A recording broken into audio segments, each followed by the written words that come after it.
देखिए last class में अपन लोगों ने एचपी का थ्योरी और एएम जीएम एचएम और एजीपी से रिलेटेड थ्योरी पढ़ा था।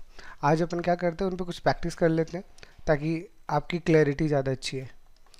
ठीक है, फर्स्ट प्रॉब्लम आपको क्या दिया है, the eighth term and the 14th term of the H P are 1/2 and 1/3, then what is the 20th term.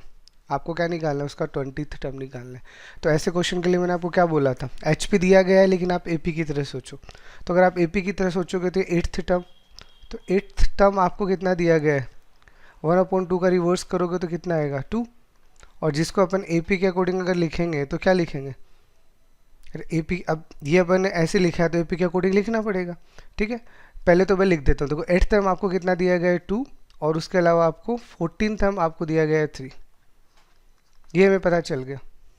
ठीक है, अब हमें क्या करना है, 20th टर्म निकालना है। तो 20 टर्म निकालना है तो पहले अपन उसके अकॉर्डिंग इसको सॉल्व कर लेते हैं। ठीक है, तो सॉल्व करेंगे तो सॉल्व करने के लिए एट्थ टर्म हमारे पास कितना दे रखा है 2, तो इसको अपन क्या लिखेंगे, ए प्लस का 7d। और ऐसे 14 टर्म हमें दे रखा है 3, इसको अपन क्या लिखेंगे, ए प्लस का 13d। ठीक है, यहाँ से सॉल्व करो, ये कैंसिल आउट हो जाएगा। डी का वैल्यू कितना आ जाएगा आपके पास में, यहाँ से 1/6 डायरेक्टली दिख रहे हैं। और ये 1/6 यहाँ से रखोगे तो डी आपके पास कितना आएगा, 2 - 1/6 11, और ये सॉल्व करोगे तो आपके पास ये आएगा 5/6। तो ए और डी का वैल्यू आ गया डायरेक्टली। अब आपको पूछा उसका 20 टर्म बताओ, तो 20 टर्म ए पी के अकॉर्डिंग कितना आएगा, ए प्लस 19d। तो ए आपको कितना दिए, सॉरी ये आपका ए। ठीक है, तो ए आपको कितना दिया, 5/6 प्लस 19 इंटू 1/6, तो ये कितना आएगा 24/6, यानी कितना आएगा 4। तो 4 किसका है, 4 ए पी का है, बट आपको एच पी का पूछा है तो एच पी के अकॉर्डिंग वो कितना आ जाएगा 1/4, दैट इज योर आंसर। ठीक है, सेकंड, सेकंड आपको क्या बोले, सेकंड आपको बोला है if the first 3 term of the sequence, अब आपको एक सीक्वेंस दिया है 1/16 ए बी 1/6, ये एक आपके पास एक सीक्वेंस है। उसका स्टार्टिंग का 3 टर्म आपका किस में है, जीपी में। तो ये 3 टर्म अगर आपका जीपी में होगा तो ए स्क्वायर का वैल्यू कितना आ जाएगा यहाँ से, b/16। ठीक है, और last 3 term are in harmonic progression. और ये 3 अगर एच पी के अंदर है तो यहाँ से अगर अपन वैल्यू निकालेंगे तो एच पी की वैल्यू कैसे निकलेगी, यहाँ से इस बी को निकालोगे तो बी इज इक्वल टू कितना आएगा, 2 into a b upon a plus b, यही आएगा। तो इसको सॉल्व करेंगे तो यहाँ से कितना आएगा, ये a/3 6, और ये कट जाएगा तो 2 हो जाएगा। तो ये तो आपके पास आ जाएगा 2a upon 6a plus 1। Solve करो, और यहाँ से अपन क्या निकाल लेते हैं, यहाँ से अगर अपन b का वैल्यू निकालेंगे तो वो कितना आएगा 16a²। तो यहाँ से भी b का वैल्यू निकाल लिया, यहाँ से भी अपन ने b का वैल्यू निकाल लिया। अब उसने क्या पूछा है, a और b का वैल्यू बताओ। तो दोनों में से b का वैल्यू निकल चुका, इन दोनों को अपन क्या कर देते हैं, इक्वेट कर देते हैं। तो 16a² is equal to 2a upon 6a plus 1। ठीक है, अब यहाँ से इसको सॉल्व करो तो 16 इंटू 6 कितना आएगा 96। तो 96a³, या फिर एक काम करते हैं इसको और सिंपल कर लेते हैं, वेट। देखो यहाँ a से आप a कैंसिल आउट कर दो, इससे यहाँ से 8 कैंसिल आउट कर दो, तो ये आपका डायरेक्ट कितना आ गया 8a आ गया ना। तो ये आपके पास में आ जाएगा 8a, और ये माइनस का 1 अपॉन, या फिर इसको डायरेक्टली आप इसके मल्टीप्लिकेशन में लिख दो। 8a के साथ में आपके पास कितना आ जाएगा 6a plus 1 is equal to 1, ये आपके पास बचेगा। अब इसको सॉल्व करो, कितना आएगा 48a² प्लस का 8a माइनस का 1, ये आपके पास में क्वाड्रेटिक बन गया। इसके फैक्टर को कितना आएगा, तो इसके फैक्टर अगर आप करोगे तो देखो मैं इसका डायरेक्ट फैक्टर लिख देता हूँ, 4a प्लस 1 यहाँ से आएगा और 12a माइनस 1 यहाँ से आएगा, ये इसके डायरेक्ट फैक्टर हो गए। तो यानी यहाँ से a का वैल्यू आपको मिलेगा माइनस का 1/4 और 1/12, दो वैल्यू मिल गई आपको।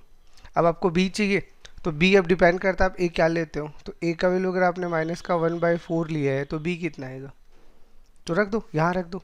तो b अगर आप यहाँ से निकालोगे तो b 16a² है, तो 16 इंटू 1/16 कैंसिल आउट होकर कितना आ जाएगा 1। तो एक कॉम्बिनेशन तो ये आ गया -1/4 और 1, ये ऑप्शन में है नहीं। दूसरा ए का वैल्यू हमें कितना दिया है 1/12, तो यहाँ से अगर अपन बी निकालेंगे तो 16 इंटू 1/12 इंटू 12 यही आएगा। तो यहाँ से 4 से कैंसिल आउट कर दो तो ये कितना आएगा 3 यानी 9, तो ये आपके पास आ जाएगा 1/9। तो दूसरा ऑप्शन आपके पास आ रहा है 1/12 और 1/9। ठीक है, तो कहाँ देखो 1/12 और 1/9, that is option.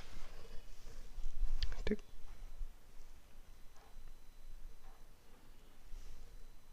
Third.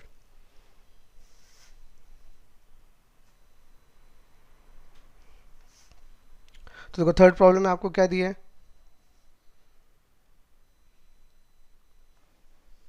Third form में आपको दिया है A1 A2 B the harmonic progression, और विद A1 का वैल्यू आपको 5 दिया है, A20 का वैल्यू आपको 25 दिया है, the least positive integer n for which an less than 0। ठीक है, तो देखो सबसे पहले आपको ये जो A1 A2 क्या दिया है, हार्मोनिक प्रोग्रेशन दिया है, तो ये अगर हार्मोनिक प्रोग्रेशन है तो इसका मतलब ये क्या होगा AP, जितनी भी टर्म है मान लीजिए ये हमारे पास कितना आ गया, ये AP आ गया। अब AP के अकॉर्डिंगली हमें सारा का सारा काम करना है, तो AP के अकॉर्डिंगली हम n टर्म का अगर फॉर्मूला यहाँ लिखेंगे तो लास्ट टर्म हमें कितना दे रखा है 1/A1 an सॉरी और 1/A1 plus n-1 time of d। तो ये हमारे पास क्या हो गया, ये AP का nth टर्म हो गया। अब जो दे रखा है उसको AP के अकॉर्डिंग कन्वर्ट करते हैं। देखो सबसे पहले आपको फर्स्ट टर्म कितना दिया है 1/5, तो ये तो फिक्स ही हो गया ना।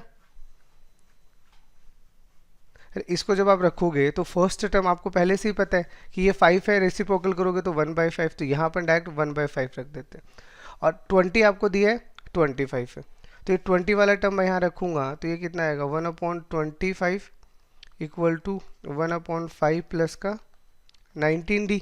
यहाँ पे n का वैल्यू आपको कितना रखना है 20, बोले यहाँ तक कोई दिक्कत। ठीक है, तो यहाँ से अपन क्या कर लेते हैं d का वैल्यू निकाल लेते हैं। तो यहाँ से d का वैल्यू निकालोगे तो कितना आएगा, ऊपर आपके पास आएगा -4 और नीचे कितना आएगा 19 इंटू 25। हाँ तो ये आएगा। अब इसका d निकालोगे तो ये आपके पास ये इधर जाएगा नेगेटिव में और ये माइनस का, ये आपका d का वैल्यू आ गया। ठीक है, अब the least positive integer for which an less than 0। ठीक है, अब an से रिस्पेक्ट में अगर अपने को काम करना है तो अब अपन यहाँ an के तरीके से सोचें तो 1/an is equal to, first term तो अपने को पता चल गया 1/5 है। ठीक है, और यहाँ से d का वैल्यू और रखोगे तो ये -4n-1/19 इंटू 25 ये अपने पास बन गया। तो इसको पूरा सॉल्व करो तो 19 इंटू 25 तो एलसीएम आएगा ही आएगा, तो ये कितना आ जाएगा 5 इंटू 19 यानी 95, और माइनस का यहाँ से ये कितना आ जाएगा 4n प्लस का 4, यानी ये आपके पास आ जाएगा 99 माइनस का 4n/19 इंटू 25। तो ये हमारे पास क्या आ गया 1/an। ठीक है, बट अपने को तो क्या चाहिए, अब इसको सॉल्व करना है अपने को।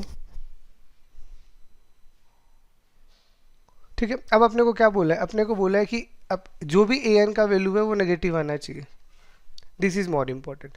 तो देखो an का वैल्यू अगर नेगेटिव आएगा तो कब आएगा बताओ, जब ये रिजल्ट क्या होगा आपका, ये पूरा का पूरा रिजल्ट नेगेटिव होगा। तो इस रिजल्ट को आपको क्या कर देना है, नेगेटिव कर देना है। तो जैसे नेगेटिव करोगे डिनोमिनेटर तो यहाँ कैंसिल आउट हो जाएगा, और 99 माइनस का 4n लेस देन 0, तो 4n आपके पास में कितना आ जाएगा ग्रेटर देन 99, तो n का वैल्यू आपके पास आएगा 99/4। तो इसको सॉल्व करो कितना आएगा अप्रॉक्सीमेटली 24 पॉइंट समथिंग ये आएगा। तो n का वैल्यू क्या आ रहा है 24 पॉइंट समथिंग आ रहा है। तो इसने क्या बोला the least positive integer n for which an less than 0। तो इसका मतलब इससे जस्ट अगला इंटीजर कौन आएगा 25। ठीक है, तो इस प्रोग्रेशन का जो 25वां टर्म आएगा वो आपका क्या आएगा, सबसे पहले नेगेटिव आएगा, उसके बाद में चीज़ें चलती रहेंगी। तो दैट इज योर आंसर। ठीक है, नेक्स्ट। तो नेक्स्ट आपको क्या बोला है, let a b c are in A P, mod a less than 1, mod b less than 1, mod c less than 1। ठीक है, एक्स का वाई का और जेड का आपको अलग से वैल्यू दिया गया और फिर पूछा एक्स वाई जेड किस में होंगे। ठीक है, तो देखो यहाँ से सबसे पहला काम जो हमें बोला गया है उसके अकॉर्डिंग अपन चीज़ों को सोचते हैं। ए बी सी अगर हमें ए पी में दिया गया है तो इस लाइन का मतलब तो हमें पहले ही पता है कि क्या आएगा, two B is equal to A plus C. ये अपन रख लेते हैं। अब देखो यहाँ पे मैं क्या दिया, mod a less than one, mod b less than one, mod c less than one. ये क्यों दिया है? क्योंकि यहाँ पे आपके पास में इनफाइनाइट जीपी बन रहे हैं और इनफाइनाइट जीपी को सॉल्व करने का कंडीशन हमें पता ही है। अरे पता है ना कि मोड आर आपका लेस देन वन होना चाहिए, इसलिए आपको ये कंडीशन दी गई है ताकि आपको इनफाइनाइट जीपी में दिक्कत ना आए। तो यहाँ से एक्स को सॉल्व करोगे तो ये क्या आएगा, one upon one minus A. ठीक है, इनफाइनाइट जीपी का फॉर्मूला लगा दीजिए, A upon one minus R. Y को सॉल्व करोगे one upon one minus B और जेड को सॉल्व करोगे तो one minus one by C. ठीक है, ये आपने सीधा सीधा कंडीशन लगा दिया। अब हमें क्या करना है, हमें ये बताना है एक्स वाई जेड किस में। तो ये हमें बताना है एक्स वाई जेड किस में। तो या तो इस कंडीशन को एज इट इज यूज़ करते हैं। देखो अब यहाँ पे अपन एपी की प्रॉपर्टी यूज़ करते हैं। कैसे? हमें बोला गया है कि ए बी सी किस में है, एपी में। और आपको एपी की प्रॉपर्टी में क्या बताया था, अरे एपी में कोई भी कांस्टेंट टर्म आप ऐड कर दो, सब्ट्रैक्ट कर दो, वो एपी में ही रहती है। तो आपको डिनोमिनेटर में देखो ये वाला टर्म चाहिए, तो ये वाला टर्म यहाँ बना लो। तो ये कितना आ जाएगा, वन माइनस ए, वन माइनस बी और वन माइनस सी। ये भी तो एपी में आएंगी, क्योंकि किसी भी कांस्टेंट टर्म से मल्टीप्लाई, ऐड या सब्ट्रैक्शन से प्रोग्रेशन आपका नहीं बदलेगा। तो ये अगर आपके पास एपी में है तो इसका रेसिप्रोकल किस में होगा? अब इसका रेसिप्रोकल ही तो चाहिए, तो इसका रेसिप्रोकल किस में होगा? इसका रेसिप्रोकल एच पी में हो जाएगा, दैट्स ऑल। तो इसका मतलब ये क्या है, एक्स है, ये कितना वाई है, ये कितना जेड है। तो एक्स वाई जेड किस में आ गया आपके, एच पी में। That is your answer. ठीक, नेक्स्ट देखो फिफ्थ में आपको क्या दिया है, A one A two A N are in H P and what is the value of that expression. देखो ये आपके एच पी के अंदर है। तो देखो यहाँ पे मैंने आपको एक नोट में एक रिजल्ट लिखवाया था कि ए पी की कोई भी कॉन्जुगेटिव टर्म जो होती है उसको अपन क्या लिख सकते हैं, डिफरेंस में लिख सकते हैं, याद है ना। यानी अगर मुझे यहाँ पे क्या लिखना है, ए वन ए टू को लिखना है, तो ए वन ए टू को मैंने आपको क्या बताया था, कैसे लिख सकते हैं, ए वन माइनस ए टू अपॉन डी, याद है। अरे जो भी कॉन्जुगेटिव टर्म है, बस हमने हमने आपको तरीका क्या बताया था, अगर आपको लिखना है तो टू माइनस वन, यहाँ पे डी के साथ कितना आएगा, वन। तो ए वन ए टू भी यही आएगा। ऐसे अगर मैं ए टू ए थ्री को लिखूंगा तो वो क्या हो जाएगा, ए टू माइनस का ए थ्री अपॉन डी। इस तरह से लिख सकता हूँ मैं टर्म को। तो यहाँ पे ये जो मुझे प्रोडक्ट दिया गया है इसको अपन क्या कर लेते हैं, इसको अपन डिफरेंस में कन्वर्ट कर देते हैं। तो यहाँ से मैं इसको क्या लिखूंगा, डी तो देखो सब में आएगा ही आएगा, तो वन अपॉन डी तो आप ले लो बाहर। तो पहले वाला टर्म क्या आ जाएगा, ए वन माइनस का ए टू। नेक्स्ट टर्म क्या आ जाएगा, ए टू माइनस का ए थ्री। और ऐसे आप चलोगे तो लास्ट टर्म आपके पास आ जाएगा ए एन माइनस का वन माइनस का ए एन। तो यहाँ से देखो ये सारी टर्म कैंसिल आउट हो जाएंगे, बचेगा क्या, सिर्फ फर्स्ट और लास्ट टर्म। तो यानी यहाँ पे आपके पास बचा है ए वन माइनस का ए एन अपॉन डी, सिर्फ ये वाला टर्म आपके पास बच गया। तो आंसर तो यही है लेकिन इसमें प्रॉब्लम क्या है, डी जो वेरिएबल है वो हमने लिया है, this is not the part of the problem. तो हमें क्या करना पड़ेगा, डी को हटाना पड़ेगा। तो देखो यहाँ से मैं आपको अलग से बताता हूँ, अगर मैं यहाँ से ए वन और ए एन लिखूँगा तो यहाँ कैसे लिखूँगा, ए वन माइनस का A N upon N minus one time of D, याद है ना फॉर्मूला। ठीक है, तो अब अपने को क्या चाहिए, अपने को डी का वैल्यू चाहिए, तो डी का वैल्यू आप यहाँ रख दो। तो यहाँ से डी का वैल्यू कितना आ जाएगा आपके पास में, ए वन माइनस का A N upon N minus one time of A one A N.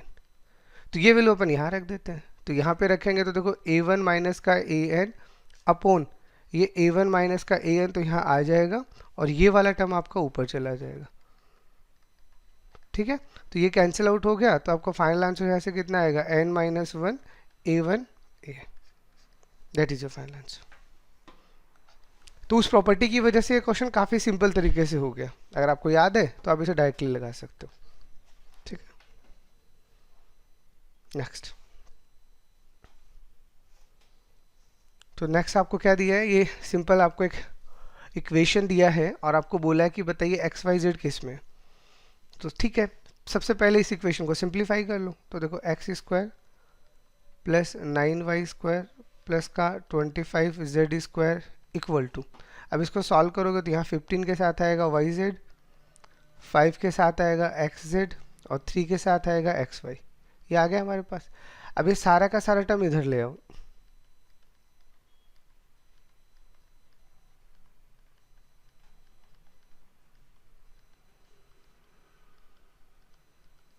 ठीक है, तो ये टर्म हमारा ऐसा बन गया। तो अब हमें क्या करना है, अब x square y square z square हमारे पास है, एक्स वाई वाई जेड और एक्स जेड भी हमारे पास है। तो इससे देख के हमें क्या समझ में आ रहा है कि हमें परफेक्ट स्क्वायर बनाना पड़ेगा। तो परफेक्ट स्क्वायर बनाने के लिए सबसे पहली नीड क्या होती है, देखो अगर आप कभी भी मान लीजिए अगर आप a प्लस बी का होल स्क्वायर करते हो तो हमारा नीड क्या होता है, ए स्क्वायर प्लस का बी स्क्वायर प्लस का 2ab। तो ये ए स्क्वायर प्लस बी स्क्वायर ए इंटू बी तो ठीक है, लेकिन 2 चाहिए ना, तो ना 2 यहाँ पे है, ना 2 यहाँ पे और ना ही 2 यहाँ पे। तो हम फर्स्ट सबसे पहले क्या कर लेते हैं, इस 2 को बनाते हैं।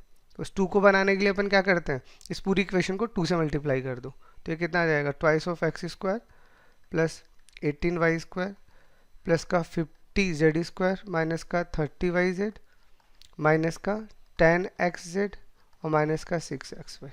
देखो अब आपका काम बिल्कुल आसान हो जाएगा। कैसे, तो सबसे पहले एक एक को पकड़ लो आप। लाइक सबसे पहले आप xy वाली टर्म ले रहे हो, तो अगर मेरे पास में यहाँ 6xy आया है तो इसका मतलब यहाँ से अब मुझे बाकी की जो टर्म लेनी है वो किस तरह से लेनी है वो मुझे सोचनी है। तो देखो 6 के अंदर से कितना है, 2 इंटू 3 इंटू 1, तो ये 2 तो जा चुका है, इसका मतलब 3 और 1 मुझे चाहिए। तो 3 और 1 मुझे कहाँ से मिलेंगे, ये जो एक्स स्क्वायर है, एक एक्स तो मैं यहाँ से ले लेता हूँ और इस वाई स्क्वायर का हाफ कर देता हूँ, यानी 18 का हाफ करोगे तो 9 है, तो 9 किसका स्क्वायर होता है, 3 का, तो 3y स्क्वायर मैं यहाँ पे ले लेता हूँ। तो ये मेरा एक स्क्वायर बन गया। मैं इसके अकॉर्डिंग चीज़ें सोच रहा हूँ। वैसे एक्स वाई के बाद आपके पास क्या है, वाई जेड। तो अगर आपके पास में 30y जेड है तो 30 को फिर से आप सोचो कितना आएगा, 2 इंटू 15। अब 13 के अकॉर्डिंग सोचोगे तो 2 इंटू 15, तो 2 तो जा चुका है, 15 बचा। अब 15 आपको डायरेक्टली कहीं से मिलेगा नहीं, अरे जो टर्म यहाँ है मैं 15 का स्क्वायर करूंगा तो 225 आएगा। तो इस 15 को अगर अपन और तोड़ेंगे तो ये कितना मिलेगा, 3 इंटू 5। इस 3 इंटू 5 का मतलब एक के पास 9 चाहिए और एक के पास में 25 चाहिए, बिल्कुल मिल जाएगा। तो एक 9 तो अपन यहाँ 3 यूज़ कर ही चुके हैं, अगला अपन आगे यूज़ कर लेंगे। ठीक है, ये सॉरी ये 9 आएगा ना, 9 यूज़ किया था, एक 9 तो यहाँ यूज़ कर चुके हैं, तो एक 9 स्क्वायर तो यहाँ आ जाएगा, तो ये 18 हो गया। और इस 25 का हाफ, 50 का हाफ 25 यहाँ आ जाएगा, तो एक स्क्वायर अपना ये बन गया। और जो थर्ड टर्म बचा वो क्या बचा, एक्स जेड। तो इस एक्स जेड में देखो एक तो एक्स बचा हुआ है और 25 का जेड स्क्वायर बचा हुआ है। तो लो जी अपना काम हो गया। देखो तब ये क्या हो गया, ये आपका x माइनस 3y का होल स्क्वायर, ये आपका 3y माइनस 5z का होल स्क्वायर, और ये आपका x माइनस 5z का whole square is equal to 0। तो बताओ यहाँ तक कोई डाउट। अब देखो, अब ये तो मैंने आपको कई बार बता दी ये वाली एक्सप्रेशन, तो कि कभी भी अगर हमारे पास में A square plus B square plus C square is equal to 0 आता है, तो इसको मैथमेटिकली करने का एक ही तरीका है कि आपका इंडिविजुअल ए बी सी क्या होगा, 0 होगा। ठीक है, और किसी भी कंडीशन से अपन इसको 0 नहीं बना सकते, because this is the square, और स्क्वायर करने से टर्म कोई भी हो पॉजिटिव या नेगेटिव, वो पॉजिटिव बन जाएगा। तो this is one of the only option. तो इसका मतलब हम क्या बोलेंगे कि x माइनस 3y का वैल्यू भी 0 होगा, 3y माइनस का 5z का वैल्यू भी 0 होगा, और x माइनस 5z का वैल्यू भी 0 होगा। ठीक है, तब इसको सॉल्व करोगे तो यहाँ से अब देखो क्या आ रहा है, x is equal to 3y is equal to 5z, दिख गया आपको। और इसको और बेटर करना है तो एक बार के लिए क्या कर लो, इसके इक्वल टू में k मान लो। तो जैसे इसके इक्वल टू में k मानोगे तो देखो x का वैल्यू तो k आएगा, और y का वैल्यू आपको क्या मिलेगा, k/3, और z का वैल्यू आपको क्या मिलेगा, k/5 मिल रहा है। तो इसका मतलब जो भी आपके x y z हैं वो क्या है, k/3 और k/5। तो इन तीनों टर्म को देखो, और इसका रेसिप्रोकल क्या आएगा, कॉमन टर्म तो वैसे ही कट जाएगा, उसको तो हटा दो। तो इसका रेसिप्रोकल कितना आ रहा है, 135, और 135 किस में, AP में। तो 135 अगर AP में है तो ये क्या है, ये इसका रेसिप्रोकल है, तो ये किस में होगा, ये आपका HP में होगा।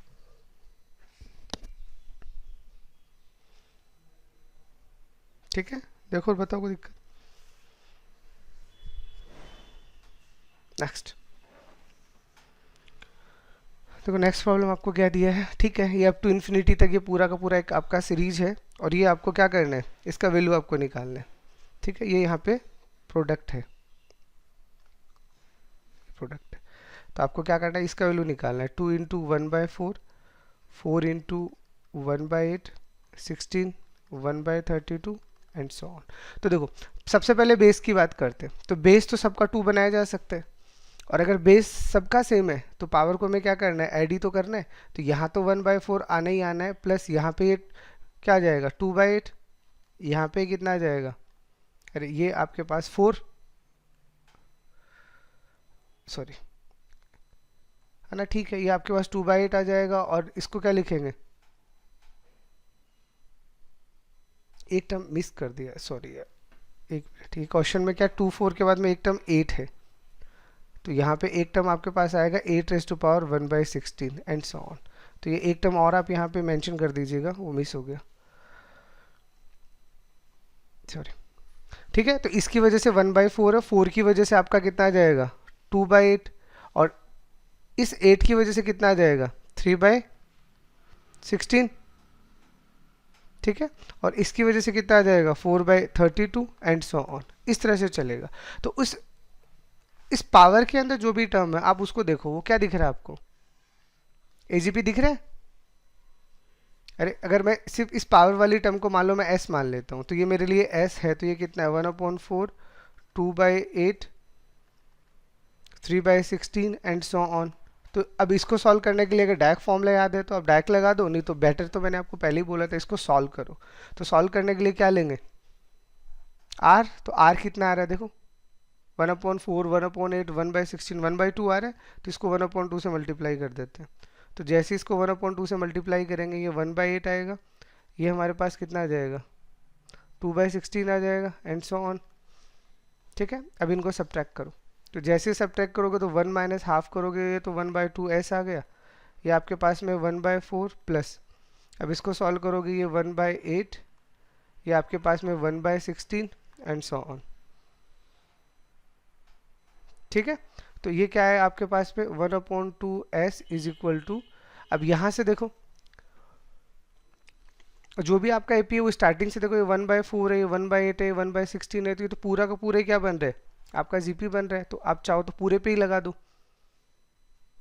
ठीक है। तो कंप्लीट पे अगर आप लगाओगे तो कंप्लीट पे लगाने से क्या आएगा A/1 माइनस आर, यही आ रहा है।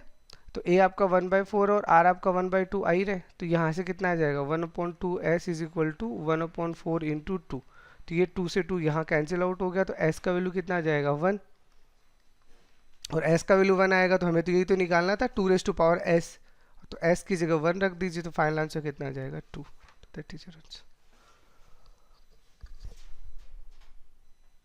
आपका एनालिटिक आया वही क्वेश्चन है, ये वाला आ चुका है, ठीक है। चले आगे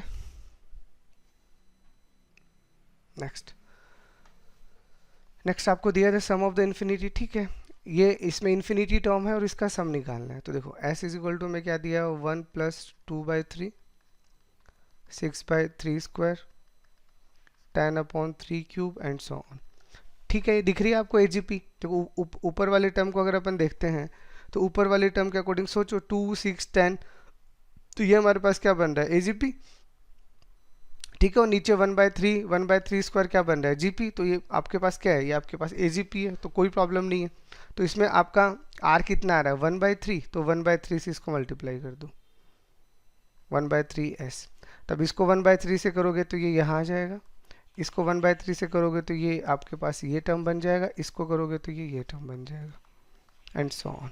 इनफाइनाइट टर्म है इसलिए आपको ज़्यादा नहीं देखना, और 1 - 1/3 करोगे कितना आएगा 2/3, तो ये आपके पास आ गया 2/3s, और ये आपके पास आ गया 1 प्लस, अब देखो ये कितना आएगा 1/3, और ये कितना आ रहा है 4/3², देन 4/3³ एंड सो ऑन।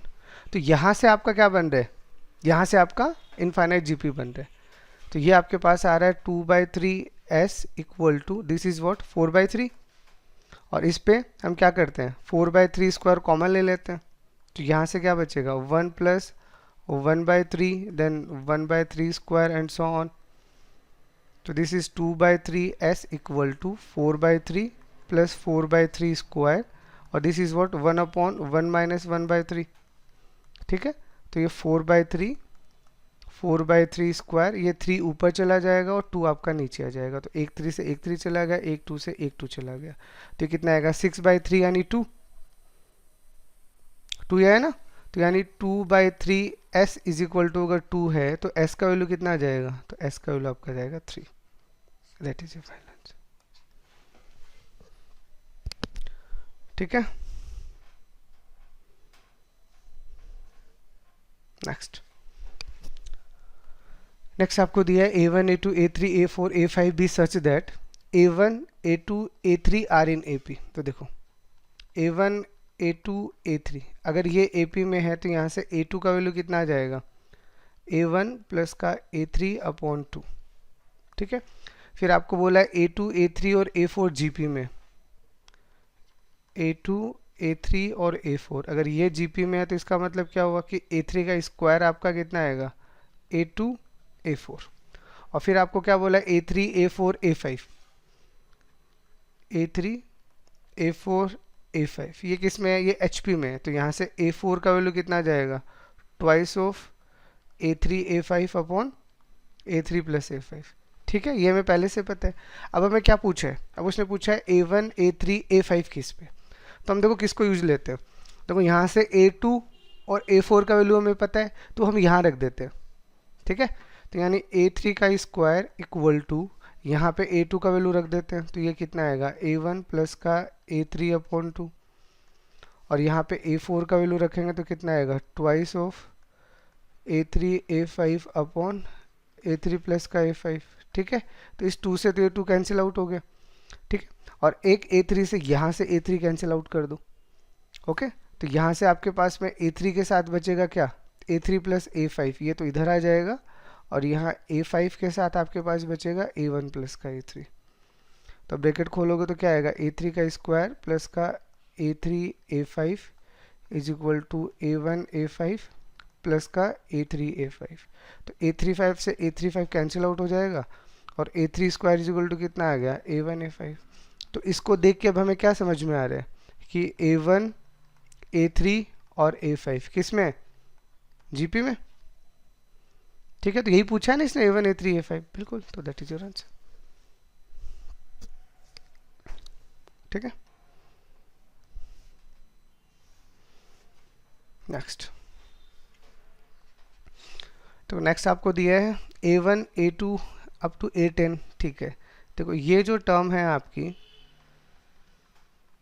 ये टर्म आपकी AP की है और ऐसी ये जो H में जो आपको टर्म दिया गया है ये आपकी HP की है, ये आपको दे रखा है। अब हमें दे क्या रखा है, A1 का फर्स्ट टर्म और HP का फर्स्ट टर्म और AP का लास्ट टर्म और HP का लास्ट टर्म, ये हमें दे रखा है। और फिर हमसे पूछा है A4 H7 क्या है। तो देखो हम 1 बाय 1 निकालते हैं। यहाँ के अकॉर्डिंग मुझे A1 पता है 2 और यहाँ के अकॉर्डिंग मुझे H1 पता है 2। इसके अकॉर्डिंग A10 मेरा 3 है और इसके अकॉर्डिंग H10 मेरा 3 है। ये कंटेंट अपने को पता है। तो सबसे पहले अपन क्या करते हैं, A4 का वैल्यू निकाल लेते हैं क्योंकि ये तो AP का है तो आसानी से निकल भी आएगा। तो देखो A4 निकालने के लिए क्या चाहिए, अरे A1 तो हमें पहले से ही पता है ना, बस D चाहिए। ठीक है, तो D अपन निकाल लेते हैं। कैसे, तो अपने को जो पता है उसकी बात का फर्स्ट टर्म तो पता ही है, ये हमारा A10 है। तो A10 को अपन क्या लिखेंगे, A1 प्लस का 9D, यही आएगा। तो A10 अपने को 3 पता है, A1 2 पता है और ये प्लस 9D। तो यहाँ से अपने पास में D का वैल्यू कितना आ जाएगा, 1 बाई 9। ठीक है, बताओ कोई डाउट। तो D का वैल्यू जब 1 बाई 9 आ गया तो अब अपन A4 निकाल सकते हैं। तो यहाँ से A4 हमारे पास कितना आएगा, A1 प्लस का 3D। तो A1 अपना 2 है, ये 3 और दिस इज़ 1 बाई 9। तो दिस इज़ 2 प्लस 1 बाई 3। तो ये आपके पास कितना आ गया, 7 बाई 3। तो फर्स्ट हमने क्या निकाल लिया, A4 तो निकाल लिया। अब हमारी अगली बारी आती है H7 की। तो H7 भी अपन AP की तरीके से निकाल लेते हैं क्योंकि ये जो हमें HP दे रखी है इसको हम AP में बना लेते हैं। ठीक है, तो हमारा काम ज़्यादा आसान हो जाएगा। तो करें, तो देखो इसे अगर मैं AP में बनाता हूँ तो 1/H1, 1/H2, 1/H10, ये किस में हो गई, AP में हो गई। और अगर ये AP में हो गई तो इसका फर्स्ट टर्म जो आएगा यानी 1/H1 वो कितना आ जाएगा, 1/2, ये इसका फर्स्ट टर्म बन गया। और ये 1/H10 ये क्या बन गया इसका, ये इसका लास्ट टर्म बन गया। ये दो कंटेंट हमें अब AP के अकॉर्डिंग पता चल गई। अब फिर से ये AP के अकॉर्डिंग है तो हमें क्या चाहिए, फर्स्ट टर्म तो हमें पता है, हमें क्या चाहिए, बस D चाहिए। तो D चाहिए तो अपन क्या लिख सकते हैं, 1/H10 अपना अगर लास्ट टर्म है तो इसके अकॉर्डिंग अगर अपन लिखेंगे तो कैसे लिखेंगे, फर्स्ट टर्म ये है इसका, तो मैं फिर भी इसको लिख देता हूँ। कैसे लिखेंगे, A1 लिख दूँ मैं AP के अकॉर्डिंग, को दिक्कत तो नहीं आएगा, या फिर चलो वैसे ही लिख देता हूँ। ये आपका 1/h1 आ जाएगा और प्लस का 9 टाइम ऑफ डी, इसका डी चलो मैं डी लिख देता हूँ, ठीक है, ये डी आ गया हमारे पास। अब 1/h10 हमारे पास में 1/3 है, 1/h1 हमारे पास 1/2 है, प्लस का 9d, तो यानी यहाँ से आपका d कितना आएगा, कैलकुलेट करो। तो ये माइनस का 1/6 अपॉन में 9 जाएगा, तो माइनस का 1/54, ये आपका यहाँ से d आ गया। और आपको क्या निकालना है, h7, ठीक है। तो h7 अगर आप निकालोगे तो 1/h7 कितना आएगा, 1/h1 प्लस का 6 टाइम ऑफ d, ठीक है। तो 1/h1 हमें पहले से पता है 1/2 प्लस का 6, और ये कितना आ रहा है, माइनस का 1/54। तो करो सॉल्व, कितना आएगा, 1/2 माइनस का 1 कितना आएगा 9, और इसको सॉल्व करोगे तो ये 18 आपका एलसीएम आ जाएगा, और ये कितना आ जाएगा 7। तो ये 7/18 आपका 1/h7 आया है, तो यहाँ से h7 कितना आ जाएगा 18/7। और अब आपको क्या पूछा है, आपको पूछा है a4 इंटू h7 का वैल्यू बताओ। तो a4 अपन पहले से निकाल चुके हैं, a4 का वैल्यू कहाँ रख दिया, 7/3 दे रहा, ठीक है। तो ये आपके पास में 7/3 आ गया, और ये आपके पास में 18/7 आ गया। तो 7 से 7 cancel out, the result is what, 18/3 which is 6, ठीक है। तो दैट इज आंसर। ये आपका जेई का आया हुआ क्वेश्चन है, this is very interesting problem, तो मैंने आपको डिस्कस कर दी। आपको कहीं दिक्कत है किसी भी स्टेप में तो बताओ, ठीक है। नेक्स्ट, तो नेक्स्ट में आपको क्या बोला है, एक आपको एक एक्सप्रेशन दिया गया है और फाइनली आपको पूछा है a1 a2 a3 a4 किस में है, दैट इज अ क्वेश्चन। तो इसके अकॉर्डिंग पहले अपन, अगर हमें ये इक्वेशन दिया गया है तो सबसे पहले इन दोनों को इक्वेट कर लेते हैं, ठीक है। तो यानी अब मैं इसको देखो सिस्टमेटिकली लिख लेता हूँ विदाउट वेस्टिंग द टाइम, चीज़ें तो अपने को दिख ही रही हैं। तो अपन क्या करते हैं, इधर से जो a1 a4 है वो यहाँ रख लेते हैं, ये इधर चला जाएगा, तो इसके अपॉन में आपके पास में a1 a4 आ जाएगा, और यहाँ पे आपके पास में a2 प्लस a3 है, इसके अपॉन में आपके पास a2 a3 आ जाएगा, ठीक है। अब यहाँ से इसको अगर आप सॉल्व करोगे तो देखो ये क्या आएगा, 1/a4 प्लस का 1/a1 is equal to 1/a3 plus का 1/a2, यही आएगा। या फिर इसी को अपन क्या लिख सकते हैं, थोड़ा सिस्टमेटिक लिखते हैं, तो 1/a2 माइनस का 1/a1 is equal to 1/a4 minus का 1/a3। तो हमारे पास में एक ही रिलेशन आ गया इसको सॉल्व करके, ठीक है। अब हम दूसरे की बात करते हैं, तो अब हम क्या करते हैं, इन दोनों को रिलेट करते हैं। तो इन दोनों को रिलेट मैं यहाँ लिख देता हूँ, a2 a3 upon a1 a4 is equal to 3 time a2 minus का a3 अपॉन a1 माइनस का a4, ये हमें दिया गया, ठीक है। अब देखो, अब इसको अपन कैसे सोचेंगे, तो यहाँ पे भी हमें सेम टर्म दिख रहा है, अरे सेम टर्म दिख रहा है ना, a1 a4 इधर ले आओ, a2 a3 इधर ले आओ, तो यहाँ पे आपके पास में a1 माइनस का a4 तो यहाँ आ जाएगा, और यहाँ से 3 टाइम ऑफ a2 माइनस का a3 अपॉन a2 a3 आपके पास यहाँ आ जाएगा, ठीक है। अब इसको आप कैसे लिखोगे, तो देखो ये आपके पास आएगा 1/a4 माइनस का 1/a1 is equal to 3 time of, ये आपके पास में आएगा 1/a3 माइनस का 1/a2, ये आपके पास आ गया, ठीक है।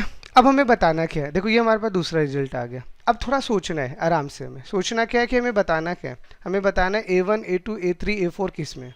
तो इसको बताने के लिए देखो क्या है, हमारे पास में एक रिजल्ट है कि हमें a1 a2 और a4 a3 का रिलेशनशिप पता है। यहाँ पे हमारे पास में a4 a1 है, और यहाँ पे हमारे पास में a3 a2 है। तो हम क्या करते हैं कि पूरा का पूरा रिलेशन खुद बना लेते हैं, कैसे, तो यहाँ 1/a4 है, ठीक है, यहाँ 3 चाहिए, तो मैं 1/a3 यहाँ ले लेता हूँ, और अगर मैंने यहाँ लिया है तो मैं यहाँ पे ऐड करके यहाँ पे a2 ले लेता हूँ, और यहाँ पे अगर मैंने a2 लिया है तो यहाँ a2 के साथ में मैं a1 ले लेता हूँ, ठीक है। तो इससे क्या हो जाएगा, मेरा कंप्लीट जो मुझे चाहिएगा वो पूरा का पूरा सीरीज बन जाएगा, ठीक है। अब यहाँ से देखो 1/a4 माइनस 1/a3 की जगह पर क्या लिख सकते हैं, ये लिख सकते हैं 1/a2 माइनस 1/a1, ठीक है। तो ये कितना हो जाएगा, ट्वाइस ऑफ 1/a2 माइनस का 1/a1, और इज इक्वल टू ये जो है ये इधर जाएगा तो इसको भी क्या बना देगा, ट्वाइस ऑफ 1/a3 माइनस का 1/a2। अब 2 से 2 कैंसिल आउट कर दूं, ठीक है। तो यहाँ से मैं क्या पता चल गया कि 1/a2 माइनस का 1/a1 is equal to 1/a3 minus का 1/a2। अब देखो, अब पहले रिलेशन को देखो और दूसरे रिलेशन को देखो। अब इन दोनों को देख के आपको क्या समझ में आ रहा है, देखो इनका डिफरेंस भी बराबर है, इनका डिफरेंस भी बराबर और इनका डिफरेंस भी बराबर है। तो मतलब टेक्निकली अपने पास हो क्या रहे, 1/a2 माइनस का 1/a1, 1/a3 माइनस का 1/a2 और 1/a4 माइनस का 1/a3। अगर ये बराबर है तो इसका मतलब क्या समझ में आ रहा है, 1/a1, 1/a2, 1/a3 और 1/a4 किस में है, ये AP में है। अरे इनका कॉन्जुगेटिव टर्म का डिफरेंस है हमारे। तो अगर ये AP में है तो ये तो इसका रेसिप्रोकल है। अरे हमें तो A1, A2, A3, A4 पूछे ना, तो वो किस में हो जाएंगे, तो वो आपके HP में हो जाएंगे, ठीक है। तो that is your answer. Sir ये सेकंड इक्वेशन के बाद क्या किया है यहाँ पे बताना एक बार। देखो मैंने यहाँ क्या किया है, आपको ये रिजल्ट मिल गया। अब देखो यहाँ से मैं क्या समझ में आ रहा है कि 1/a1, A2 और A3, A4 इसमें तो मेरे रिलेशन मिल गया। अब हमें A2, A3 में रिलेशन और चाहिए, दो रिलेशन हमारे पास मिल गए। तो अब A2, A3 अपन ले कैसे, तो यहाँ पे A4 और A1 है लेकिन यहाँ A3 और A2 है। तो हमने क्या किया, इन दोनों टर्म को ऐड और सब्ट्रैक्ट कर दिया और ऐसे इन दोनों टर्म को ऐड और सब्ट्रैक्ट कर दिया, ठीक है। अब उससे फ़ायदा क्या मिला कि ये जो 1/a1 प्लस माइनस 1/a3 है, इसकी जगह तो अपन ये टर्म लिख सकते हैं ना। तो ये दोनों क्या हो जाएंगे, ये ट्वाइस हो जाएंगे, ठीक है। और ये वाला जो टर्म है ये इधर चला जाएगा तो ये 3 का 2 बना देगा, तो ये 2 इधर आ जाएगा। तो ये कैंसिल आउट हो गया, जो मिसिंग रिलेशन था वो भी हमारे पास आ गया, ठीक है। बताओ कोई डाउट। No sir. देखो नेक्स्ट,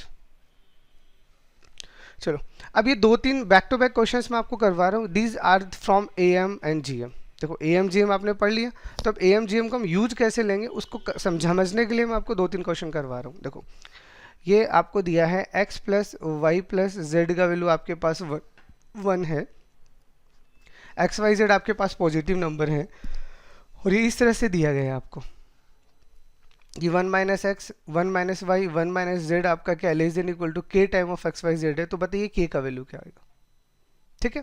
तो देखो यहाँ पे जो खास बात है वो क्या है, इसको अगर आप गौर से देखोगे तो 1 माइनस एक्स को मैं क्या लिख सकता हूँ, वाई प्लस जेड। अरे ये एक्सप्रेशन जो मुझे दिया गया है मैं पहले इसको इंटरप्रेट करता हूँ। लाइक अगर x को इधर लेके जाऊँ तो 1 माइनस एक्स का वैल्यू आया y plus z, 1 minus y का वैल्यू आपके पास आएगा x प्लस जेड और 1 माइनस जेड का वैल्यू आपके पास आएगा x प्लस वाई। ये आ गया, ठीक है। तो अब अपन क्या करते हैं, इसको देख के अब हमारे दिमाग में आइडिया आ रहा है कि अगर हम ऐसा बोलें कि अब हम क्या लगा रहे हैं, पहले मैं आपको बता देता हूँ। अब हम AM GM लगा रहे हैं, ठीक है। तो AM हमें पता है क्या होता है, greater than equal to GM होते हैं। तो अब अपन ये 3 बार लगाएंगे। सबसे पहले अपन x y के लिए AM GM लगाते हैं, तो क्या आएगा यहाँ पे x plus y upon 2 greater than equal to root x y, यही आएगा। फिर अब वाई जेड के लिए AM GM लगाएंगे, तो यहाँ पे क्या आएगा y plus z upon 2 greater than equal to root y z. और फिर हम एक्स जेड के लिए AM GM लगाएंगे तो x plus z upon 2 greater than equal to root x z, ये आ गया। अब अपन क्या करते हैं, तीनों का प्रोडक्ट करते हैं। तो जब तीनों का प्रोडक्ट करोगे तो देखो यहाँ से क्या आएगा, x plus y, y plus z और x प्लस जेड, और अपॉन में ये कितना आ गया 8। और यहाँ पे देखो रूट एक्स, देखो हर एक टर्म 2-2 बार आ रही है तो ये ऐसा नहीं हो जाएगा, एक्स वाई जेड बन जाएगा।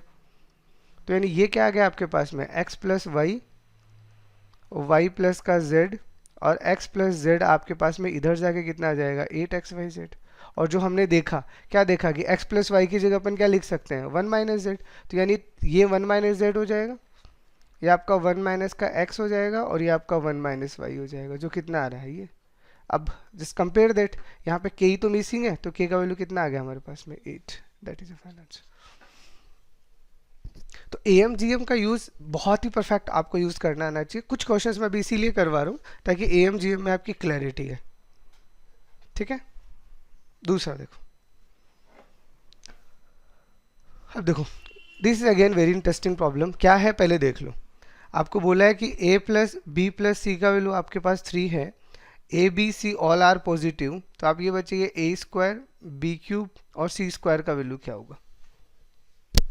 ठीक है, तो देखो इस तरह के क्वेश्चंस को करने के लिए अब आप क्या करोगे, तो पहले वो समझो, मैं आपको समझा रहा हूँ। देखो नीड क्या है, यहाँ पे जो टर्म आपके पास होती हैं ये वाली टर्म हमें बनानी होती है। कैसे बनाएंगे, तो आप इसको किसकी तरह सोचो, आप इसको पहले इस सीरीज की तरह सोचो। यानी ए का अगर स्क्वायर मेरे पास आया है, इसका मतलब ए को 2 बार मल्टीप्लाई किया है। बी का अगर क्यूब आया है, इसका मतलब बी को 3 बार मल्टीप्लाई किया है। और सी का अगर स्क्वायर आया है, इसका मतलब सी को 2 बार मल्टीप्लाई किया है। तो अगर इनको 2 बार मल्टीप्लाई किया है तो 2 बार ऐड भी तो किया होगा ए एम में। अरे आप किसकी तरह सोच रहे हो, आप ए एम जी एम की तरह सोच रहे हो। तो ए एम जी एम में यहाँ पे चीज़ें आपकी ऐड होंगी, यहाँ पे चीज़ें आपकी मल्टीप्लाई होंगी। तो यहाँ पे जो चीज़ 2 बार मल्टीप्लाई हुई है, इसका मतलब वो 2 बार यहाँ ऐड होनी चाहिए। समझ रहे हो, तो इसका मतलब मुझे ए अगर 2 चाहिए तो अब मुझे इसी एक्सप्रेशन को ऐसा मोल्ड करना पड़ेगा। कैसे, ए को मुझे 2 बार ऐड करना है, तो मैं ए को ऐसे लिख सकता हूँ a/2 प्लस a/2। बताओ, कोई डाउट। बी को मुझे क्या करना है, 3 बार करना है, तो बी को 3 बार करना है तो मैं बी को ऐसे लिख सकता हूँ। अरे मेरा फाइनल रिजल्ट नहीं बदलने दूंगा मैं। और सी को मुझे 2 बार करना है तो इसको मैं ऐसे लिख सकता हूँ। अब फाइनली इसका वैल्यू भी तो 3 है ना। बताओ इसमें किसी को कोई डाउट।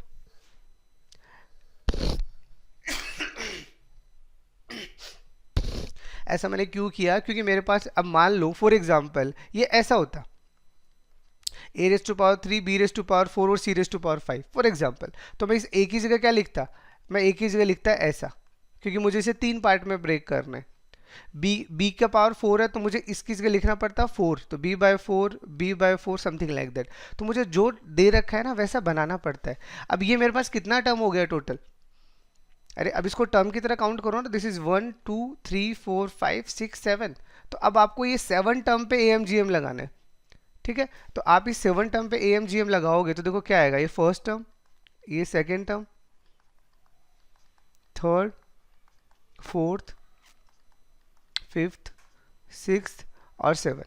और अगर ये 7 टर्म है तो ए एम जी एम के अकॉर्डिंग यहाँ पे भी 7 आएगा। और अगर यहाँ 7 आया है तो ऑब्वियसली यहाँ पे भी 7 आएगा, 7th रूट ही आएगा ना यहाँ पे भी।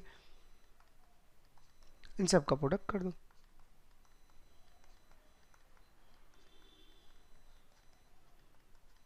ठीक है, अब ये जो ऊपर वाला वैल्यू है ये तो a+b+c है ना, जिसका वैल्यू हमें पता है 3 है, तो यहाँ पे तो अपन 3/7 लिख देते हैं।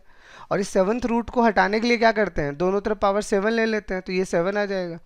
ठीक है, और इसको सॉल्व कर रहे हैं तो देखो क्या आ रहा है, a का स्क्वायर b का क्यूब c का स्क्वायर अपॉन 2⁻2 3⁻3 एंड 2⁻2।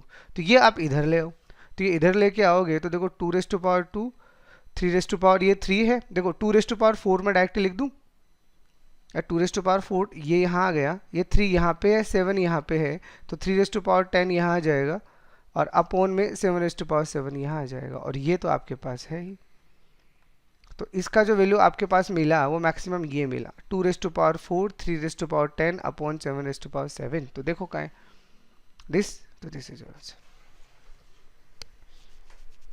तो इसमें देखिए ये बहुत ही इंटरेस्टिंग प्रॉब्लम होता है, और ऐसे सिनेरियो में आपको इस तरह से एक एक्सप्रेशन दे दी जाएगी। देखो फिर से इसको समझो, मैं थोड़ा सा आपको और आइडिया दे देता हूँ, क्योंकि क्या इस तरह के क्वेश्चंस आते हैं ना एग्जाम में, तो आप बच्चों को ये कॉन्सेप्ट अप्लाई करना नहीं आता वहाँ पे, पता नहीं इसको कैसे क्योंकि मैं इन इक्वेशंस पढ़ाने वाला हूँ, तो ठीक है वहाँ और भी तरीके होते हैं, बट जो तरीके ए एम जी एम से हो सकते हैं उनको ए एम जी एम से ही करो, बाकियों से करोगे तो कैलकुलेशन बहुत ज़्यादा जाएगी।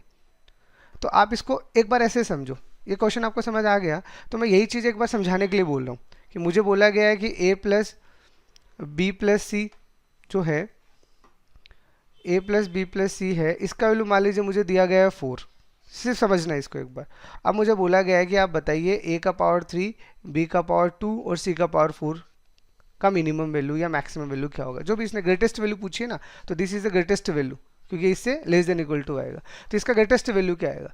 तो अब बस आपको क्या करना है, आपको ये देखना है ए पे पावर कितना है, बी पे पावर कितना है और सी पे पावर कितना है, क्योंकि उसके अकॉर्डिंग ही आपको क्या करना पड़ेगा, इसको ब्रेक करना पड़ेगा।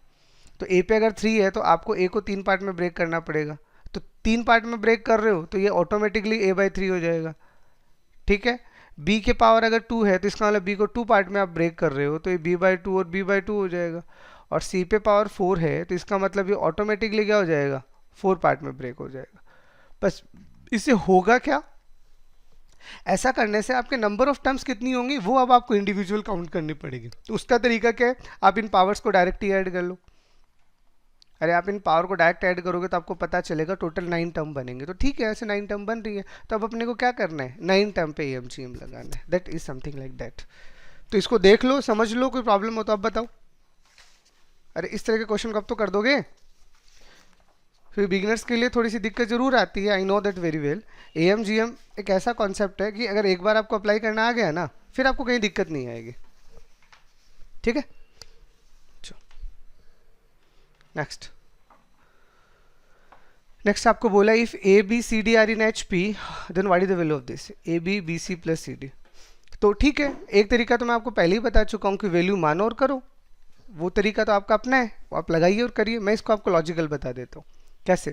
तो देखो ए बी सी डी अगर आपके पास में एच पी में, तो इसका मतलब 1/a 1/b 1/c और 1/d किस में होंगे, वो एपी में होंगे। ठीक है, और अगर ये एपी में होंगे इसका मतलब क्या हुआ, इसका मतलब इनके बीच का जो डिफरेंस है लाइक 1/b माइनस का 1/a 1/c माइनस का 1/b 1/d माइनस का 1/c, ये सब इनके बीच का कॉमन डिफरेंस बराबर आएगा। अब d ऑलरेडी यूज कर चुका है तो मान लो मैं इसको k मान लेता हूँ, लेट्स सपोज दैट, तो k आ गया। बोले यहाँ तक कोई दिक्कत। अब हम क्या करते हैं इसको समझना, तो मैं इसको ऐसे लिख सकता हूँ 1/b माइनस का 1/a is equal to k। तो यानी यहाँ से मेरे पास में a माइनस बी का वैल्यू क्या आ रहा है, k time of a b. ठीक है, ऐसी 1/c माइनस का 1/b इज इक्वल टू अगर अपन k मानेंगे तो यहाँ से b माइनस सी का वैल्यू कितना आएगा, k time of b c. और ऐसे ही मेरे पास अगर 1/d माइनस का 1/c इज इक्वल टू अगर k आ रहा है तो c माइनस डी का वैल्यू कितना आएगा, k time of c d. ये आ रहा है, ठीक है। अब अपन क्या करते हैं, अपन इनको ऐड करते हैं। तो पहले आप इन तीनों को ऐड करो, सिर्फ इन तीनों को। तो जैसे आप इन तीनों को ऐड करोगे तो क्या होगा आपके पास, देखो 1/b से 1/b 1/c से 1/c, तो ये क्या बचेगा 1/d माइनस का 1/a। ठीक है, जिसका वैल्यू किसके बराबर आ जाएगा 3k के। तो यहाँ तक कोई दिक्कत।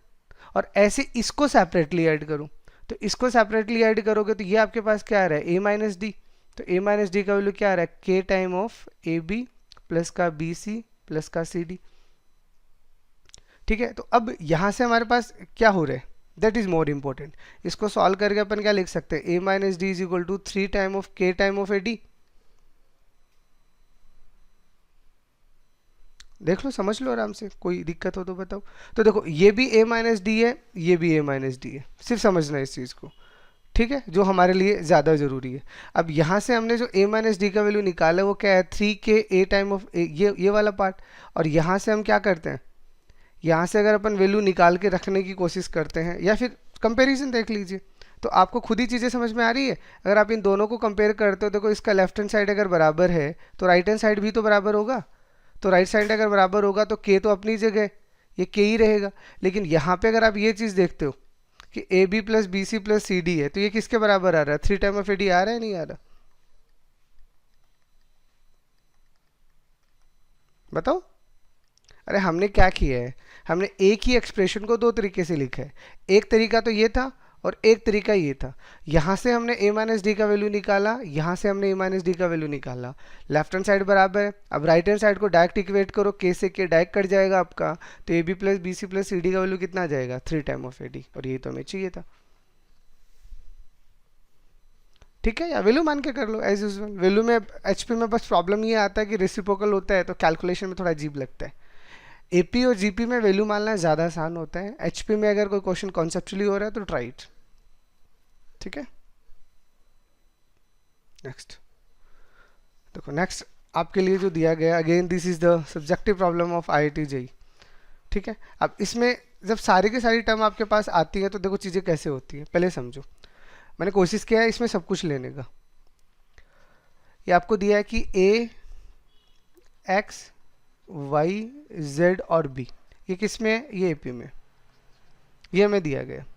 ठीक है, तो अगर ये एपी में है तो इसका मतलब अब हमें इसको कैसे यूज़ करना है पहले तो वो चीज़ समझ में आनी चाहिए, वो बताता हूँ अभी। उसके अलावा में क्या दिया गया है, x plus y plus z का वैल्यू दिया गया है 15, ये हमें दिया गया है यहाँ पे, और ये वैल्यू एक एक्सप्रेशन ये दी गई है, ठीक है, इसको भी अपन यूज़ करेंगे, इसके लिए वेट करो अभी। तो देखो अगर x plus y plus z का मुझे 15 दिया गया है और मुझे ऑब्वियसली इन अननोन्स का वैल्यू तो निकालना ही निकालना है, तो इस एपी में अपन ने क्या रूल पढ़ा था, याद है अब आपको, कि इक्वी डिस्टेंस टर्म का सम हमेशा बराबर होता है, याद है। तो उसके अकॉर्डिंग अगर अपन सोचेंगे तो a प्लस बी का जो रिजल्ट आएगा वो किसके बराबर आएगा, x प्लस जेड के, और x प्लस जेड के बराबर आएगा तो किसके बराबर आएगा, ये 2y के बराबर, ऐसे ही होगा। बीच वाले का ट्वाइस कर दो, अकेला बच गया, तो दिस इज 2y। तो इससे हमें फ़ायदा क्या मिल गया, ये जो x प्लस जेड है इसका वैल्यू हम यहाँ रख के y निकाल सकते हैं। तो x प्लस जेड की जगह अपन क्या लिख सकते हैं, 2y, तो 2y plus Y is 3y, तो 3y का वैल्यू हमारे पास आ गया 15, तो यहाँ से y का वैल्यू कितना आ गया 5, और y का वैल्यू अगर 5 आ गया तो a प्लस बी किसके बराबर है, 2y के, तो यानी यहाँ से a प्लस बी का वैल्यू भी कितना आ गया, 10 आ गया।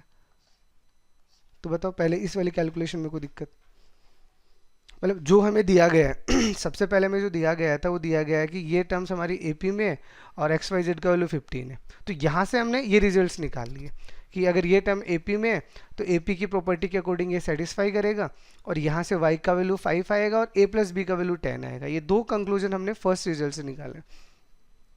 अब सेकेंड हमारे पास क्या बोल रहे हैं कि a b q r b in H P. अब ये हमारे पास क्या है, ये एच पी में है, तो ठीक है, like a p q r b, अगर ये एच पी में है तो इसका मतलब इसे अपन ए पी में बना लेते हैं क्योंकि हमारा काम तो ए पी में बनाना है। तो इसका मतलब 1 upon a, 1 upon p, 1 upon q, 1 upon r and 1 upon b, ये किस में होंगे, ये ए पी में होंगे।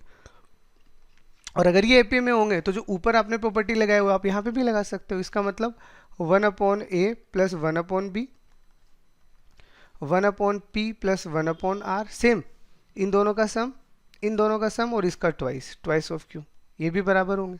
सेम प्रॉपर्टी हमने यहाँ लगा दी, ठीक है। अब हमें यहाँ से क्या रिजल्ट दिया है, हमें रिजल्ट दिया है 1 upon p plus 1 upon q plus 1 upon r, इसका वैल्यू हमें दिया गया है 5/3। तो अगेन यहाँ से देखो 1 upon p plus 1 upon r की जगह पर 2 बाई क्या लिख सकते हैं, क्यू। तो यानी ये अगर अपन सॉल्व करेंगे तो ये रिजल्ट हमारे पास कितना आएगा, तो 2/q plus 1/q is 3/q, तो 3/q हमारे पास आ गया 5/3। तो यानी यहाँ से हमारे पास में 1/q का वैल्यू कितना आएगा, 5/9। और अगर ये हमारे पास 5/9 आ गया तो अगर यहाँ से अपन क्या निकाल सकते हैं, 1 upon a plus 1 upon b is twice of this, तो ये हमारे पास कितना आ जाएगा 10/9, ठीक है। तो ये दो रिजल्ट हमने दूसरी वाली से निकाल लिए, ठीक है। और अब इसको हम और सॉल्व करते हैं, देखो क्योंकि देखो a प्लस बी का वैल्यू पता ही है ना, हमें फाइनली a और b का वैल्यू तो निकालना है, तो a प्लस बी हमें पता है। यहाँ से अब इसको सॉल्व करेंगे तो a plus b upon a b is equal to 10/9 ये आ गया, और a प्लस बी का वैल्यू जब 10 है तो यहाँ पे रख दो, तो 10 से 10 कैंसिल आउट हो जाएगा, तो ए बी का वैल्यू कितना आ जाएगा 9। तो अब देख लो, खुद दिमाग लगा लो आप कि a प्लस बी का वैल्यू 10 है और a इंटू बी का वैल्यू 9 है, तो ये अब क्या क्या हो सकता है, बताओ क्या पॉसिबिलिटी रख सकते हो आप। 1 और 9 के अलावा मुझे तो लगता नहीं कोई पॉसिबिलिटी होगा। अरे दो टर्म का सम 10 है और उनका प्रोडक्ट 9 है, तो ऑप्शन में ही देख लो, ऑप्शन आप सीधा सीधा उठा के देखो 1 9, तो बिल्कुल, तो ए का वैल्यू या तो 1 होगा या बी का वैल्यू 9 होगा, या फिर दूसरा ऑप्शन ये जरूर हो सकता है कि ए का वैल्यू 9 और बी का वैल्यू 1 हो। These are the possible values, क्योंकि इन दोनों का सम 9 है और प्रोडक्ट इनका सम इसका 10 है, सॉरी प्रोडक्ट इसका 9 है, तो that is your final answer. अब बताओ कोई भी दिक्कत है तो इस क्वेश्चन में, इसमें थोड़ा ये अलग प्रॉपर्टी लगा है क्योंकि आपने अगर क्वेश्चन देखे होंगे तो ज़्यादातर एपी या जीपी में क्या होता है, 3 या 4 टर्म ही होती है, या 5 टर्म दे दी, और उसके साथ साथ में आपको जो रिलेशनशिप दिया है, तो इस क्वेश्चन की खास बनावट क्या है कि यहाँ पे तो 5 टर्म दिया ही दिया है, साथ में यहाँ पे इन 3 टर्म का सम दे दिया। तो इन 3 टर्म के सम में हमें फ़ायदा क्या मिलेगा, इन दोनों का सम इसके ट्वाइस के बराबर होता है, तो ठीक है, ये हमने यहाँ यूज़ कर लिया। और इसका फ़ायदा हमें कहाँ मिल गया, इसका फ़ायदा हमें ए और बी के लिए मिल गया, क्योंकि फाइनली तो हमें ए और बी निकालना है ना, तो हमें पूरे रिजल्ट को ए बी तक लेके जाना होगा। देख लो कोई प्रॉब्लम हो तो बताओ। क्लियर, चलें आगे, that is very interesting problem. Okay, चलो नेक्स्ट। तो नेक्स्ट प्रॉब्लम में आपको क्या दिया है, x1 x2 x20 are in HP। ठीक है, ये हमारे पास HP में दी है, और ये जो आपको दिया गया है x1 x2 और x20, ये not x2, this is 2, x1 2 and x20 are in GP। तो ये GP में, तो यहाँ से मैं डायरेक्ट ही जो रिजल्ट लिख रखता है उसको तो लिख दूँ, यानी x1 x2 का वैल्यू कितना है, x1 x20 का वैल्यू कितना आएगा 4। ये एक रिजल्ट तो हमें मिल गया, जहाँ चाहिएगा वहाँ लगा देंगे। ठीक है, अब देखो जो हमें पूछा है हम उसकी बात करें, तो यहाँ पे ये रिजल्ट आपके लिए अब आसान है, क्योंकि ये मैं आपको लिखवा चुका हूँ। देखो इसकी अगर आप बात करते हो तो ये है क्या, sigma r equal to 1 to 19, और this is x r and x r plus 1। तो इसको अगर आप गौर से देखोगे, सिग्मा हटाओगे तो ये क्या आएगा, x1 x2 प्लस का x2 x3, और ऐसे कहाँ तक जाएंगे अपन लोग, अगर ये 19 रखोगे तो ये अभी भी तो करवा के आया हूँ मैं आपको, कि कभी भी अगर आपको HP की कॉन्जुगेटिव टर्म दी है, क्योंकि देखो अब ये तो HP में ही है ना, तो कॉन्जुगेटिव टर्म दी है तो इसका मतलब हम इसको क्या लिख सकते हैं, डिफरेंस में लिख सकते हैं। तो अभी जो क्वेश्चन करवाया तो उसके अगर डायरेक्ट कर दूँ तो 1/d तो सब में कॉमन आ जाएगा, तो ये आ जाएगा आपके पास ऐसे।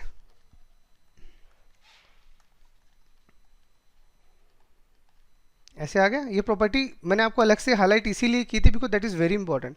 देखो सब कैंसिल आउट, तो आपके पास क्या बचेगा, x1 माइनस का x20 अपॉन d, ये आपके पास बच गया। ठीक है, x1 माइनस का x20 अपॉन d। अब अगेन वही, अब इस d को तो हमें लिखना आता है, मतलब इस d को अगर हमें एलिमिनेट करना है तो अभी भी तो सिखाया था।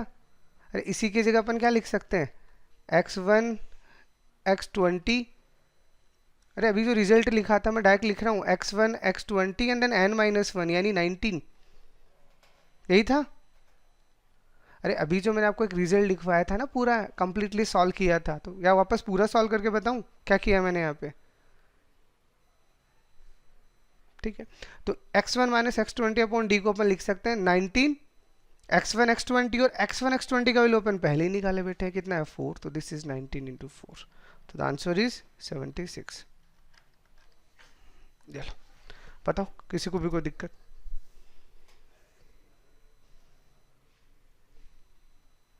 आ गया समझ, चलूं। नेक्स्ट प्रॉब्लम में अगेन आपको क्या दिया है, h1 h2 s20 are 20 harmonic means between 2 and 3। ठीक है, लाइक दिस इज 2, और उसके बीच में आपके पास में यहाँ पे 20 harmonic means, this is 2 and this is 3, and in between we have 20 harmonic means. ठीक है, अब हमें बोला है बताइए इस एक्सप्रेशन का वैल्यू क्या होगा।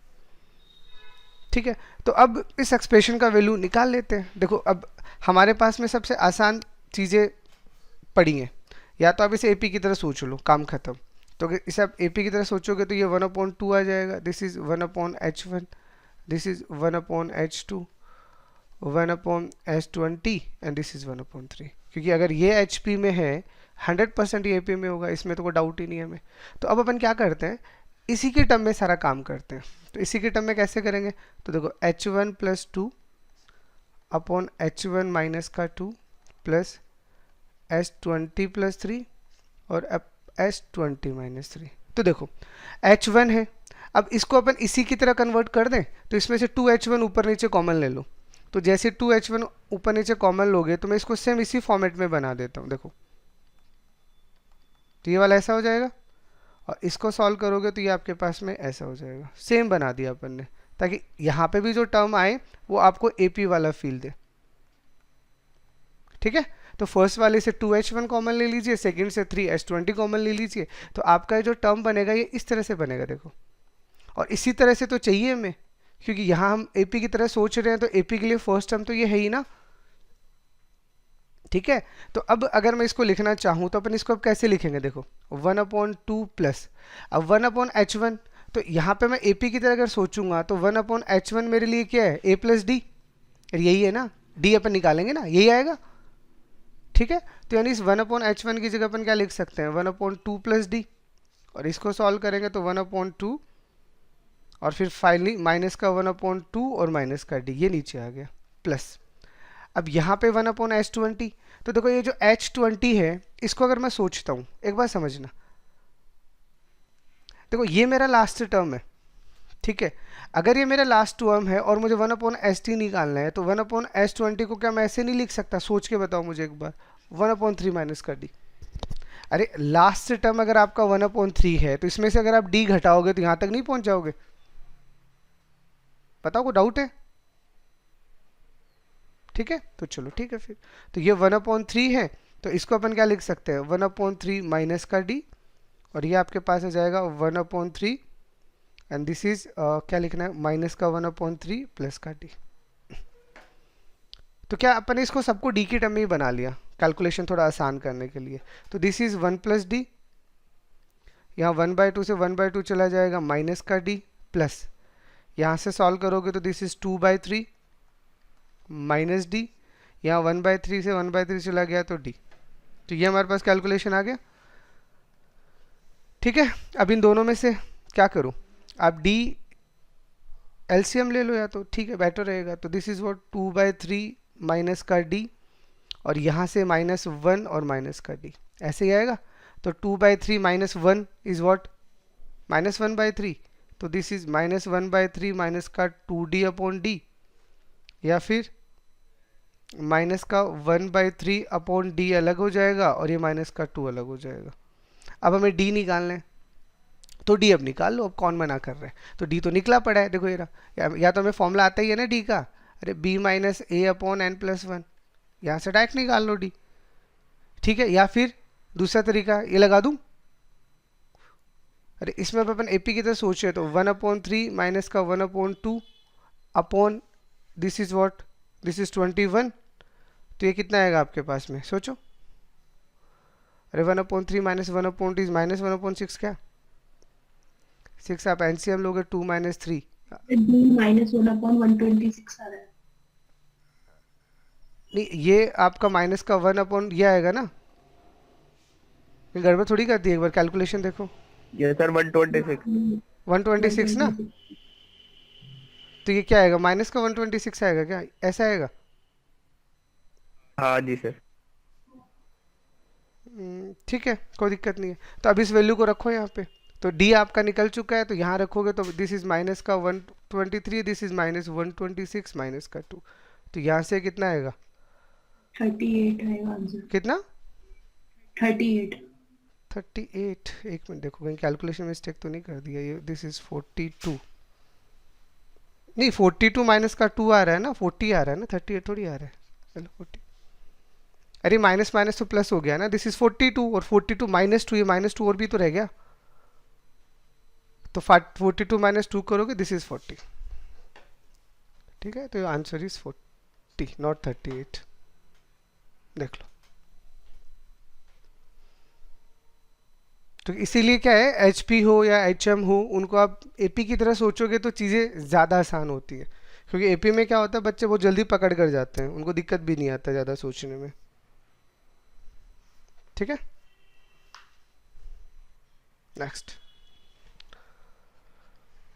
नेक्स्ट आपको क्या दिया है कि XYZ रियल, और ये आपके पास एक्सप्रेशन है, तो XYZ are in.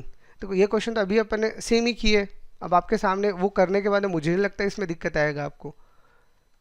Like 4x² 9y² plus का 16z² माइनस का 6xy माइनस का 12yz माइनस का 8zx इज इक्वल टू 0। देखो एक ऐसा क्वेश्चन सेम अभी अपन ने थोड़ी देर पहले किया है, अब इसको फिर से अपन सोचते हैं कैसे। जो रिजल्ट मिलेगा वो यहाँ से मिलेगा, यहाँ से देखो, सिर्फ यहाँ से। अगर आप 6xy को सोचते हो तो 6xy में 2 तो चाहिए, और फिर आपके पास आएगा 3xy, ठीक है। और ऐसे अगर आप यहाँ 12 लेते हो, 12yz, तो 2 तो यहाँ चला जाएगा, 6yz यहाँ जाएगा। और ऐसे अगर इस 8zx को सोचते हो तो 2 यहाँ है, 4 यहाँ पे आ जाएगा। लेकिन प्रॉब्लम क्या है? प्रॉब्लम ये है कि यहाँ पे xy है तो x² प्लस y² टाइप का बनेगा, यहाँ पे y² प्लस z² टाइप का बनेगा, और यहाँ पे z² प्लस x² टाइप का बनेगा। टाइप मतलब इसके साथ कुछ कॉफिशिएंट्स हो रहेंगे। तो हमें क्या करना है, x² को साइमल्टेनियसली 2 बार यूज लेना है, एक बार इसके लिए और एक बार इसके लिए। तो ये जो 4 है, यहाँ पे अगर अपन 3 को कन्वर्ट भी कर रहे हैं तो मिनिमम हमारे पास 4 है और ये हमारे पास 3 है, तो चीज़ें बैलेंस हो रही है? नहीं हो रही। ठीक है, इसका मतलब हमें डबल चाहिए, तो सबसे पहले अपन क्या करते हैं, इसको पूरे को 2 से मल्टीप्लाई कर देते हैं। डायरेक्टली काम नहीं होने वाला। ठीक है, इसलिए जैसे आप इसको मल्टीप्लाई करोगे 2 से, that is 8x square 18y square 32z square minus का 12xy 24yz और माइनस का 16zx। अब देखो, अब आपके लिए क्वेश्चन बिल्कुल स्ट्रेट फॉरवर्ड है, मैं डायरेक्ट लिख दूंगा, अब तो आपको दिक्कत ही नहीं आएगा। देखो आप सोचो बस, मैं क्योंकि इससे पहले के क्वेश्चन पूरा मैं आपको बता चुका हूं, इसलिए मैं थोड़ा फास्ट लिख रहा हूं। This is your final answer. देखो अब ये क्यों किया खुद देखो, तो कि यहाँ से आपके पास जब आप सॉल्व करोगे तो 4x स्क्वायर यहाँ से आएगा और 4x स्क्वायर यहाँ से आएगा और ये आपका 8x स्क्वायर कवर। ऐसे 9y स्क्वायर यहाँ से आएगा और 9y स्क्वायर आपका यहाँ से आएगा, 18y स्क्वायर वो यहाँ से कवर। समझ रहे हो? तो ऐसे कर करके आपके सारी टर्म यहाँ पे बैलेंस हो जाएंगे। वो कैसे की, वो इससे पहले वाले क्वेश्चन में मैंने आपको पूरा करके बताया था।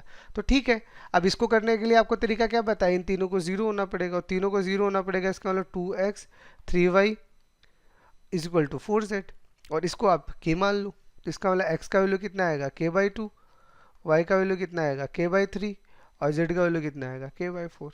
तो 2 3 4 अगर ये AP में है तो ये तो इसका रेसिप्रोकल है ना, तो किस में होगा, HP में होगा। तो दैट इज योर क्वेश्चन। देख लो, कोई डाउट हो तो बता दो।